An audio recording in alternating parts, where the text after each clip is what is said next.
ഇപ്പൊ നമ്മൾ ഇതുകൊണ്ട് ഇങ്ങനെ ചെയ്ത് ആക്ച്വലി നമ്മൾ ഇങ്ങനെ ഈ സർഫേസ് മാർക്കിംഗ് ആക്കി എടുത്താൽ അതെ അതെ. ഇനിയിപ്പം ഡോക്ടർ ഒരു കാര്യം ചെയ്യാം, ഡോക്ടർ ഇങ്ങോട്ട് വരാം, ഇങ്ങോട്ട് വാ, ഇതൊക്കെ പിടിച്ചാൽ മതി, ഇത് പിടിച്ചോ ഡോക്ടർ, ഇങ്ങോട്ട് വന്ന് അതെ അങ്ങനെ അങ്ങ് പിടിച്ചാൽ മതി. കാരണം നമ്മൾ ഈ സർഫേസ് മാർക്കിങ്ങിൽ ഇങ്ങനെ ചെയ്യുമ്പോഴേ കണ്ട് ഇപ്പം തന്നെ കൊച്ചിനെ വേദനിക്കുന്നു. ഇതിങ്ങനെ ചെയ്യുമ്പം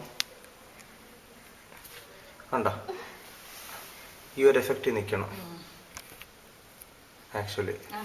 അപ്പോൾ നമ്മൾ ബ്ലഡ് ഇത് കൊത്തിയ ശേഷം അതെ ബ്ലഡ് ഇങ്ങനെ കൊത്തിയ ശേഷം നമ്മളിങ്ങനെ അവരങ്ങ് പിടിച്ചോണ്ടിരിക്കുക. അപ്പോൾ ഇങ്ങനെ പിന്നെ അവരിങ്ങനെ പതുക്കെ ഇങ്ങനെ ലിഫ്റ്റ് ചെയ്തുകൊണ്ടിരിക്കണം. അത് ലിഫ്റ്റ് ആയിക്കൊണ്ട് വരും.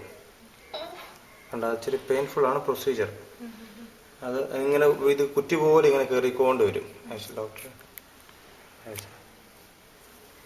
കണ്ട ഇങ്ങനെ കയറി വന്നുകൊണ്ടിരിക്കും, ഇങ്ങനെ വന്നുകൊണ്ടിരിക്കുക. അതിപ്പം നമ്മളങ്ങ് ഇങ്ങനെ ഇപ്പം ചെയ്യാൻ കാരണം ഈ ഏരിയയിൽ